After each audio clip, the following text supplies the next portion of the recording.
দর্শক, আমরা এই যে 2 কেজির উপরে অর্থাৎ 2.5 কেজির একটি আম কিন্তু এই মেলায় দেখতে পাচ্ছি। জাতীয় যে মেলা হচ্ছে সেই মেলায় দেখতে পাচ্ছি। তো আমরা একটু কথা বলবো।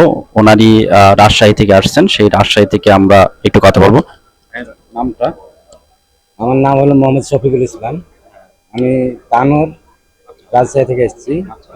এই আমটার নাম হলো আপনার বোনাই কিং। বোনাই কিং। এই আমটার ওজন 2 কেজির উপরে হয়। অনেক বড় দেখতেছি। বড়, অনেক বড়। এটা আপনার 2 কেজি 300 গ্রাম আছে এখন ওজন। 2 কেজি 300 গ্রাম জি, একটা আমি। একটা আম। আচ্ছা। তো এটা আসলে মানে কি পরিমাণ ধরে গাছ? গাছে ধরে ভালোই। মানে অনেক, আপনার নিজস্ব? আমার নিজের বাগানের আম এটা। আচ্ছা আচ্ছা। এবং অনেকগুলো জাত আছে আমার বাগানে। আমি কাজ করছি এই আমগুলো নিয়ে, বিদেশি আর জাতগুলো এটা নিয়ে। কি আটি বড় হয় নাকি? না, আটি ছোট আটি এটা। আটি ছোট, হ্যাঁ? জি, ছোট আটি। আর এটা পাকে কখন? এটা তো মানে পাকা না। এটা এখনই পাকবে। এখন পাকবে। জি, এখন 2-4 দিনের মধ্যে পেকে যাবে আমটা। জাতের যে আম সেই আম কিন্তু এখানে নিয়ে যাচ্ছে, তার ভিতরে এই যে 2 কেজি